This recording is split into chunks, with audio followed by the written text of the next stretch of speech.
Hello, ഇന്നലത്തെ video എല്ലാവരും കണ്ടെന്ന് വിചാരിക്കുന്നു. അത് രണ്ടാമത്തെ വീഡിയോ ആണ്. ഇത് പാർട്ട് 2 വീഡിയോ ആണ് ആരി വർക്കിൻ്റെ. അതിന് നമ്മൾ നോക്കുന്നത് ഈ ഫ്രെയിമിൽ എങ്ങനെയാണ് ക്ലോത്ത് ഫിക്സ് ചെയ്യാനാണ്. ആരി വർക്ക് ചെയ്യാനായിട്ട് ക്ലോത്ത് ഫിക്സ് ചെയ്യാം. ഇങ്ങനത്തെ വലിയ ഫ്രെയിം ആണെങ്കിൽ പഠിക്കാനായിട്ട് ചെറിയ ഫ്രെയിം ആയാലും കുഴപ്പമില്ല, ഇതിൽ ഫിക്സ് ചെയ്ത് കാണിച്ചു തരാം കേട്ടോ. ഞാനിപ്പോൾ കാണാൻ എളുപ്പത്തിന് വേണ്ടി ഈ നെറ്റിൻ്റെ ക്ലോത്താണ് എടുക്കുന്നത്. നിങ്ങൾക്ക് ക്ലോത്ത് നല്ല വൈറ്റ് ക്ലോത്ത് കോട്ടൺ എടുക്കാം. ഏത് കളറായാലും കുഴപ്പമില്ല. കോട്ടൺ ക്ലോത്ത് എടുത്തിട്ട് നന്നായിട്ട് പ്രാക്ടീസ് ചെയ്യാൻ പറ്റും.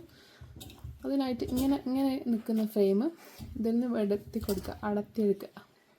ഇങ്ങനെ സെപ്പറേറ്റ് ആക്കുക. എന്നിട്ട് ഇതിൻ്റെ മുകളിലാണ് ക്ലോത്ത് വെക്കുക. ഇതിങ്ങോട്ട് മാറ്റി വെക്കുക.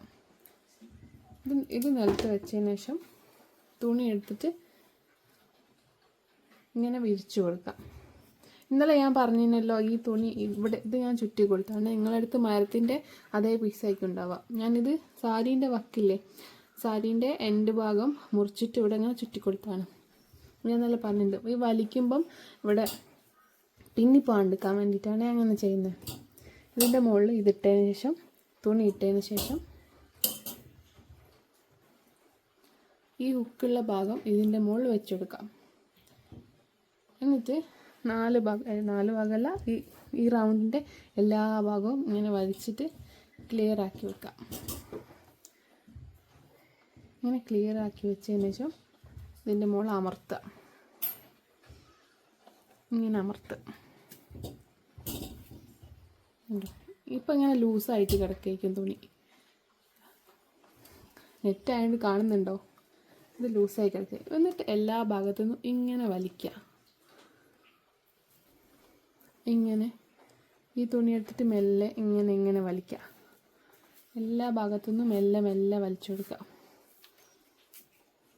ഇങ്ങനെ വലിച്ചിട്ട് ഈ മരത്തിൻ്റെ മുകളിൽ തന്നെ ആകുമ്പോൾ ഈ വലിക്കുമ്പോൾ ഇവിടെ ചെറിയ ഇത് വരാൻ സാധ്യതയുണ്ട്. ഈ നൂലോ അല്ലെങ്കിൽ തുണിയോ ചുറ്റി കൊടുത്താൽ അങ്ങനെ വരില്ല, പിന്നിപ്പോവില്ല. നമ്മൾ നല്ല തുണിയിലൊക്കെ വർക്ക് ചെയ്യാൻ വേണ്ടി ഇങ്ങനെ വലിക്കുമ്പോൾ പിന്നിപ്പോകാൻ സാധ്യതയുണ്ട്. എല്ലാ ഭാഗവും ഇങ്ങനെ വലിച്ചു കൊടുക്കാം. അപ്പോൾ കുറച്ച് ടൈറ്റായി ഉണ്ടാവും. മനസ്സിലാവുന്നുണ്ടോ? ഇതിൽ പിന്നെ ഇത് ടൈറ്റായി കൊടുക്കുക. ഇവിടെ ഇത് ടൈറ്റാക്കിയതിന് ശേഷം ഒന്നുകൂടി നേരത്തെ ചെയ്ത പോലെ തന്നെ പിന്നെയും ടൈറ്റാക്കുക. എല്ലാ ഭാഗവും ഇങ്ങനെ വലിച്ച് ടൈറ്റാക്കുക.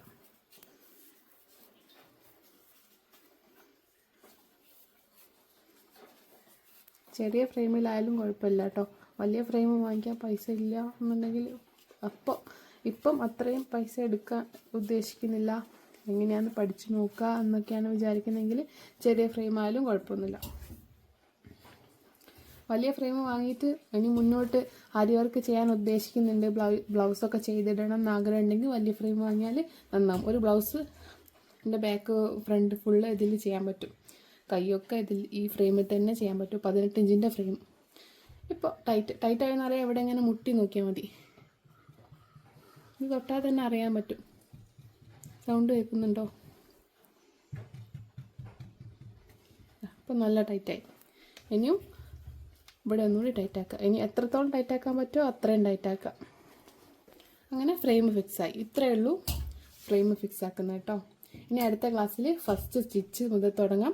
അപ്പോൾ ഓക്കെ, ബൈ. എല്ലാവരും പഠിക്കുന്നുണ്ടെന്ന് അറിയാനായിട്ട് താഴെ ഒരു കമൻറ്റ് ചെയ്യണേ. പിന്നെ ലൈക്ക് കൂടി ചെയ്തോളൂ കേട്ടോ, സപ്പോർട്ട് ആയിക്കോട്ടെ. അപ്പോൾ ബൈ, താങ്ക് യു.